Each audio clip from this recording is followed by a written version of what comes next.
I'm waving through a window that I've seen 10 times before. Where's the show that offers more? 2, 3, 4. Give me a little new music. How about a little new music? Too much time with the news has got me feeling news sick. Let's try a little new music. This is the first time I'm premiering Mansplaining, my song from Glass Ceilings. A Little New Music is such a wonderful place to premiere a new musical theater. I think it's great to introduce, my stuff to a new audience and also be part of a community that both values new musical theater and also supports it. I had a song in the concert and it felt like a really safe audience that really was in tune with what I was trying to say. I came from the Bronx to come sing here. I'm singing Dance Floor. It's a new song from the Broadway show Talk to Me. The song I get to perform tonight is called The Only Straight Boy in the Room, which really spoke to me. I am singing a new song, Karner and Gregor's song called Fractured Fairy Tale. It's really exciting because we get to put our spin on it, and you're really a part of that process too, of bringing a show to reality.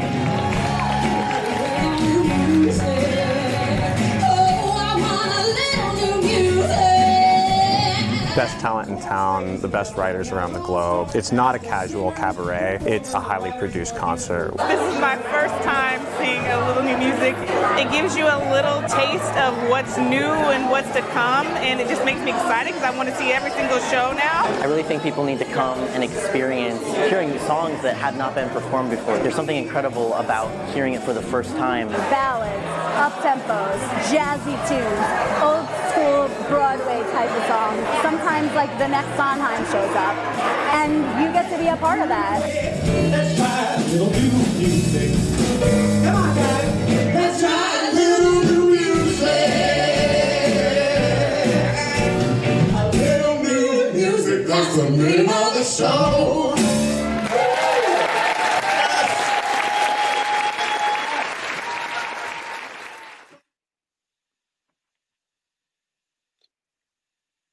Hi, everybody. Welcome to A Little New Music.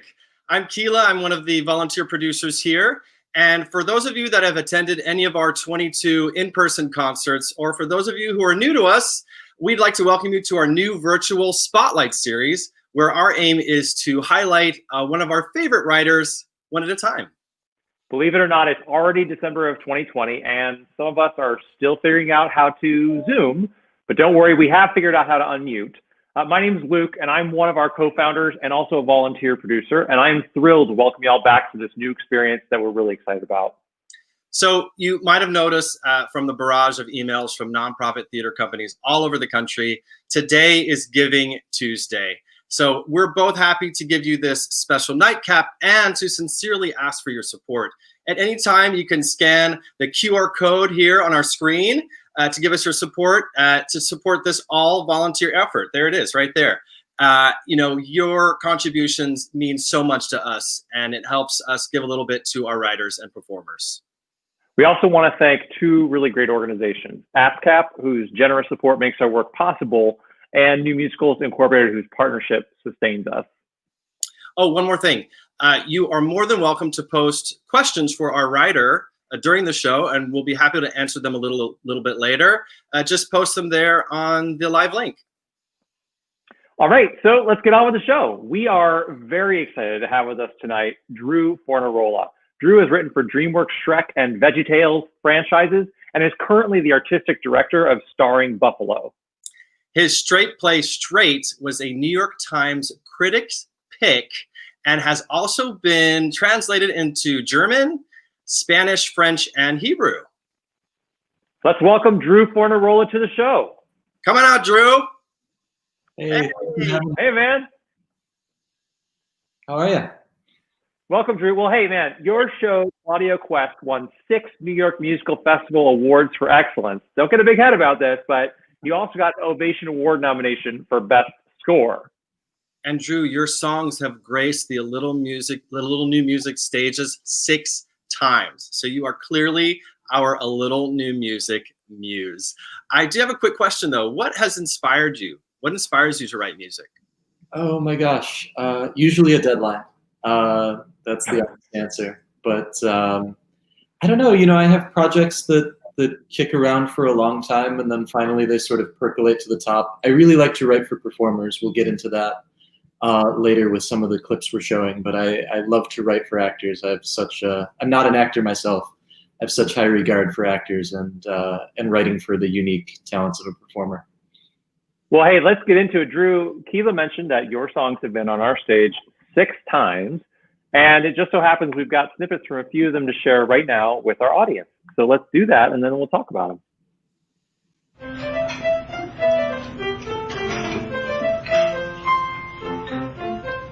I spent countless nights and truckloads of tissues dealing with all of their personal issues because I'm a very good friend. But through their tears and confusion and sad self-delusion, there's just one conclusion I've reached in the end. Everyone cheats on everyone. All of my friends are whores. Everyone cheats on everyone. No use denying. Everyone cheats on everyone. Experiment and explore and scrolls on my futon crying. It is the best. This is the soundtrack of my life, and it plays on loop hundreds of times in succession. We say our lives for us, but I add to the chorus. But I need to make an embarrassing confession.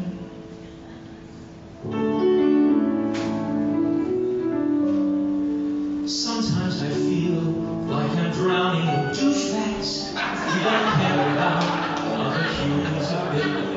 Like not just a guy who asks for none at the tight place, but like people who maliciously don't give a shit.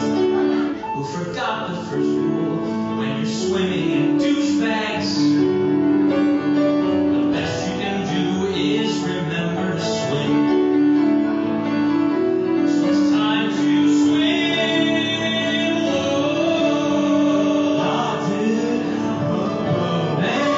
Oh, great. I've been with my agent since I was 3. Played garage 10 times regionally. And it's true that this business is pretty cruel, but you'll always work if you remember this rule. Whatever you do, don't turn 13. Put your hormones on hold. Start your growth routine. Be 12 or 11. You'll always get seen. Just don't you dare turn. Don't you dare turn. Don't you dare turn 13. Do anything else, you'll be just fine. You can pop play the call. You can drop every line. You can kick the director in the nuts and you mean. As long as you don't, long as you don't, long as you don't turn 13. Wow. What a trip down memory lane. I remember all those songs so well. We have the multi-talented Jessica Reiner Harris, the upcoming star, Travis Burnett, and I can't remember the last guy's, the guy in the middle. Who's that guy? We It's might okay. later on. So. The other guy, yeah.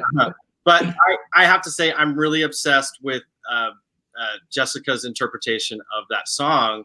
Yeah. All of my friends are, et cetera, et cetera. So can you tell us, are you writing from experience? Is this an autobiographical tune by any chance, Drew? Oh my gosh. All 3 of these songs, actually, this is 3 comedy songs that are all cabaret songs meant to be performed in this kind of medium. And kind of unique thing about all 3 of those songs is they were all for specific performers originally. And have been interpreted, really well by lots of people since. But But the first song, All of My Friends, was from my friend Molly Ephron, who I went to college with. And she went on to Last Man Standing with Tim Allen on TV for many years. So she did very well. Song of the Drowning Bro was for Eric William Morris. That was, we were paired together in a really unique event called Muse Match, where they pair composers and actors. And I had never met Eric before. We got a couple of beers, and that was the song that sort of spoke to us over that meeting. And then the last one was a commission piece for a great, at the time, 13-year-old actor named Ethan Haberfield, who was looking for audition material that was age appropriate but still funny. So all of those songs were songs where I was trying to sort of get into the voice and physicality and character of specific performers. That's really fascinating. It makes me wonder, though, what inspires you to write songs when you don't have a specific performer in mind? Well, then you have to do a little more invention, right? Because then I'm trying to write for character, but it's very much the same process. I'm inventing a person and sort of trying to get inside them and write from their perspective. Oh, interesting. I love hearing about the writer's process. And also bringing me back to the Song of the Drowning Bro. I remember that. Luke, refresh my memory, but I think that was taped just a week after the 2016 election. And, yeah. Wild 4 years. I'm glad, we're all survivors. But to take it back. Right, exactly. So, Drew, tell us a little bit about who your musical inspirations are, writers that you like. It could be any genre. Oh, sure. Well, I was a chorus kid in school. So that's, some people come at this as pianist first or as an instrumentalist. I was a singer first.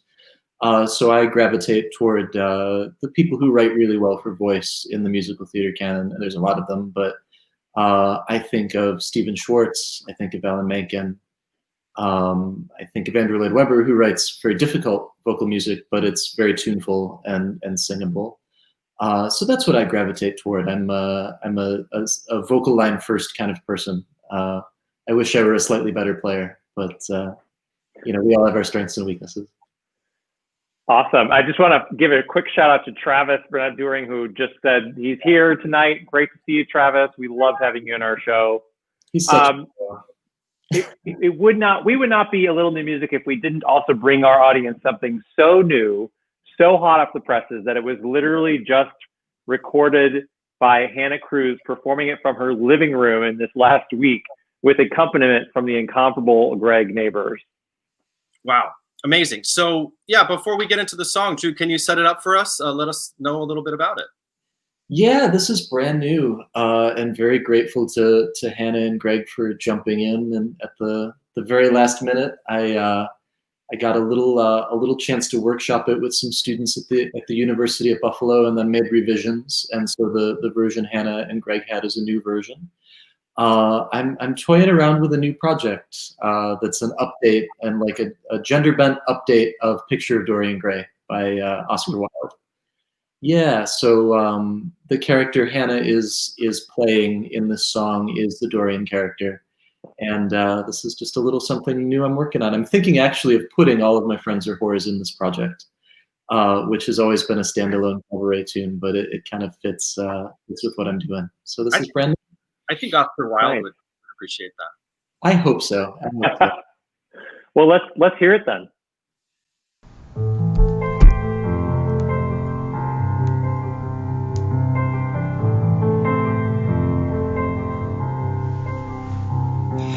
Mystery is currency, you see, it's true.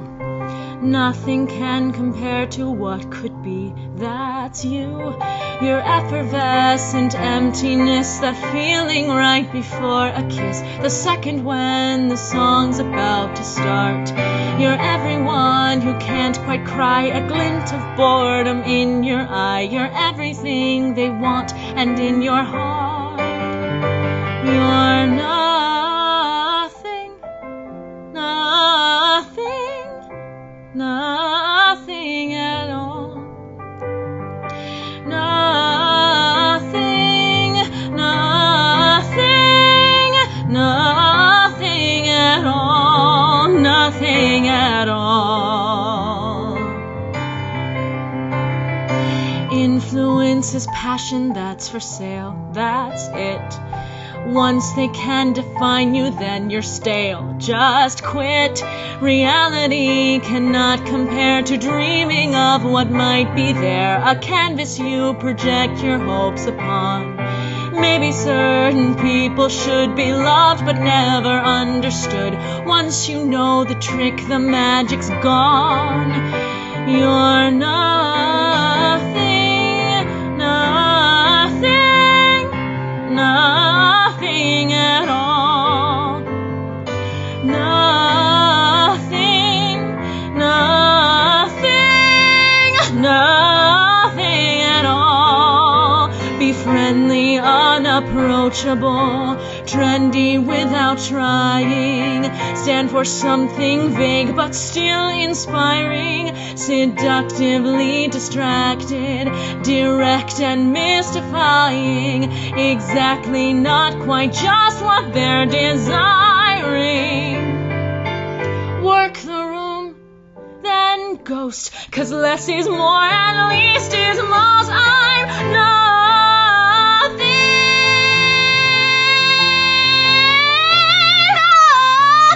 at all. Nothing.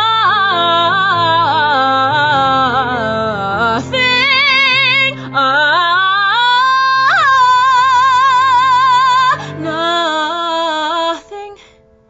Nothing. Nothing at all.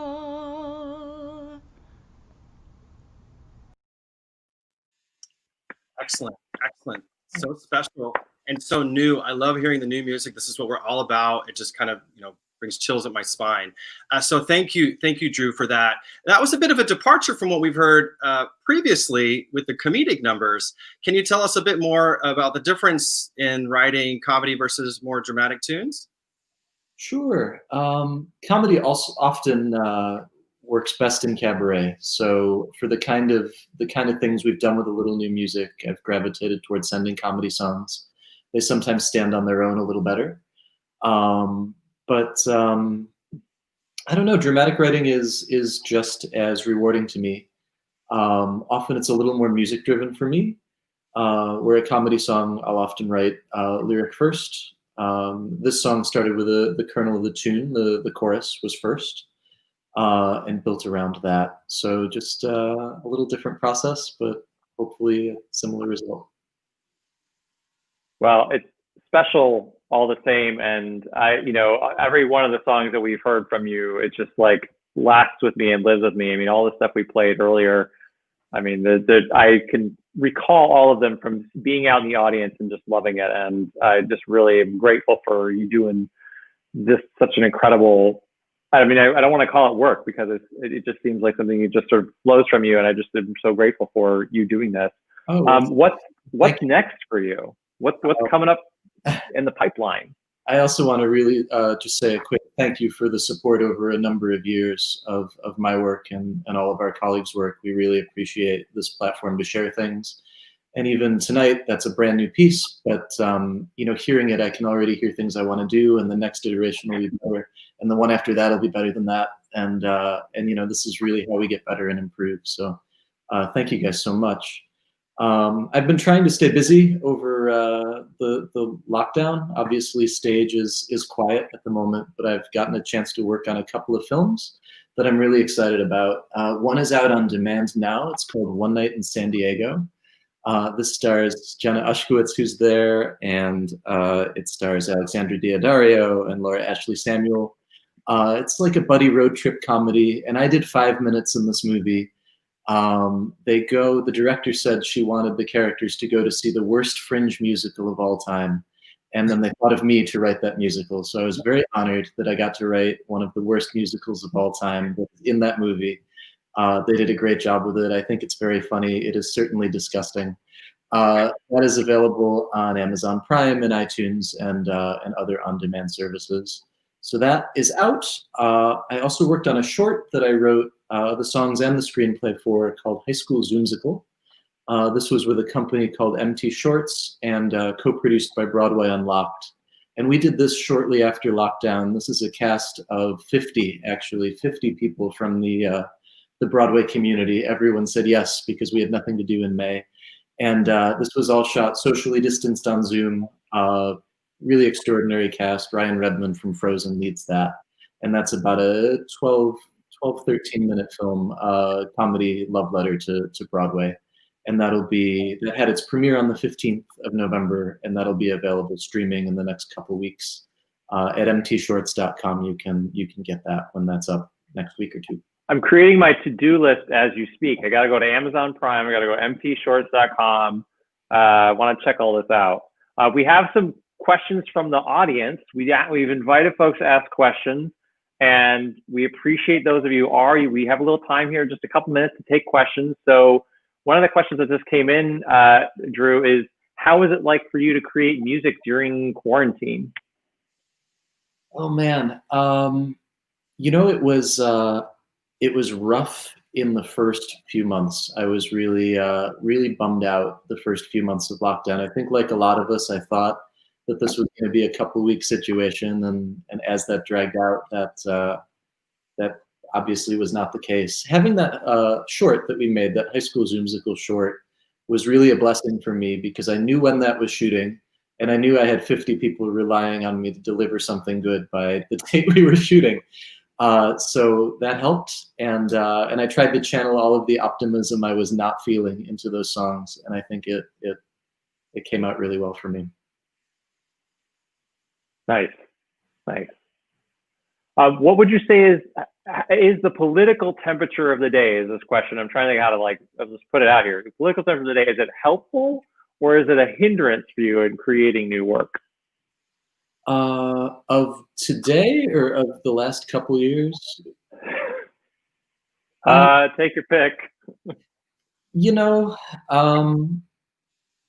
It depends what we're doing. I had a variety show back when we could bring people together down at the duplex near Stonewall in the West Village. And because that was a sort of up to the minute show, we would write it over the week and do it on a Thursday. That was something that we could really try to tap into what was going on. I've sort of stopped doing that as a musical theater writer because I feel like, just the last 4 or 5 years or any indication, nobody could have predicted any of the things. Well, I didn't anyway, any of the things that have happened in the last 5 or 6 years. I feel like the gestation period of a musical is so long that if you're trying to predict where culture is or where politics is going to be 3 or 4 years down the line when something hits the stage, it's just going to run by you in a different way. So I'm a news junkie. I love all that stuff, but I would say it's less and less factoring into what I'm doing as an artist. Well, listening to you is very calming, and it kind of takes us out of the turmoil in the world right now. But we're here to spread joy and to spread music. I do have another question. So are there any movies out there now that you'd like to make into a stage musical? Oh, holy cow. I just bought a house. I just bought this house, which is my first house, the first thing I've ever owned that was more expensive than a laptop. There is a movie from the 80s or early 90s called The Money Pit with Tom Hanks, which is about renovating a house. And I am channeling all of that with my floors that are surprisingly in rough shape and electric that sometimes doesn't work. And it's been such a joy to have this project, but also so funny. And I think it could be a terrific musical if anyone's out there. And you'll need a pretty advanced stage designer, yes, and lighting designer to make all those special effects. I could just see it. It would be fun. Excellent. Well, now that we have you, we want to keep you here just for a few seconds. We ask all of our writers our own questions, and do you mind sticking around? Sure, let's do it. Okay. So, Drew, are you ready for your close-up? I'm ready. What was the first musical you saw? Oh, gosh. Probably was The Little Mermaid on screen, which came out, I think, when I was in kindergarten and really made an impression on me. But the first one I really Well, another one that was that was first, and then another one that really made an impression on me was I saw the tour of Jesus Christ Superstar with my mom in Binghamton, New York, and that a musical could be that loud and cool and energetic was another big eye opener for me, and that kind of music and that kind of energy could be brought into a theater. So those are the two I would say. Nice. I'm just clear. Nice. Great song, or great shows. Once we're through all this pandemic and everything, who would you drop everything to go see perform live? Oh my gosh, what I can't wait to do is get back to like an 11:30 or midnight concert downstairs at 54 Below or the Duplex or the Beachman, for 20 or 30 people, and just have a bunch of friends there doing really great work. That's what I can't wait to get back to. Amazing. Love that. So, Drew, who's going to play you in the movie musical version of your life? Oh my gosh, there's no way that gets greenlit. But I could see it at like a college workshop of it. I could see that. So it's probably like an awkward BFA baritone in the Midwest who wanted to do hair instead. So an unknown.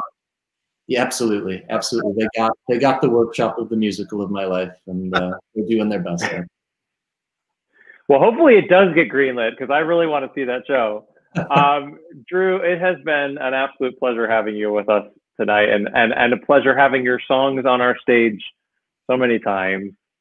It's been my pleasure, and here's to many more concerts together. Excellent. Well, for those of you watching at home, you can watch any of Drew's songs that have been performed on our stage on YouTube. Just go to youtube.com/a-little-new-music and search for A Little Drew Music to see all of his 6 songs. See what we did there? A Little Drew Music. While you're checking out Drew's songs, please consider supporting A Little New Music, so that using the QR code right there on the screen, so that we can continue this work, and every dollar makes a difference. It helps us also compensate our performers and writers, including Drew. Thank you so much. We want to give a shout out to the team working behind the scenes to make tonight possible. Let's open the curtain and welcome A Little New Music, executive producer of this event, the Spotlight Series, Amy Francis Shaw. Come on out, Amy. Hi, all. I wanted to give a shout out of thanks to Travis, who's been with you guys all in the comments, and who you might have seen being a drowning bro with a couple other familiar faces just a little while ago. So thanks, Travis. And also Ryan Baldwin, who is the guru of StreamYard and makes sure everything happens correctly, except for the things that I mess up. And I also wanted to say thanks to Drew. I've known Drew since 2008, when we worked together at NYMF on a musical in the worst venue in the world that I was managing. And once you go through a war like that, you stay friends. And I think it's ironic that he's writing a Dorian Gray musical, because I'm pretty sure he has not changed in those 12 years. But I'm excited to hear his songwriting get more and more awesome with every passing year. So thanks, Drew. You're great. Right back at you. Amy Francis Shaw has been such a champion of my work and so many people's work over the years. So thanks so much for your friendship and for having me tonight. Agreed on all accounts. Well, a special thanks again to the ASCAP Foundation for their support, and New Musicals Incorporated for their partnership. We also want to give a shout out to 2 of our special production team members who weren't able to be with us here tonight, Peter Welkin and Chris Makish. Thank you for all your support over the years. Drew, thank you again for joining us tonight. And in case y'all are wondering, Keela, you want to give them a little announcement, a little taste of what's to come? If you love us and want to keep us around, we will be back in just 2 weeks on Tuesday, December 15th at 7 p.m. Pacific time with Rona Siddiqui. Woo! That's right. We'll be back here. So please, in the meantime, subscribe to our YouTube channel. Follow us on Facebook. You can sign up for our email list at alittle-newmusic.org.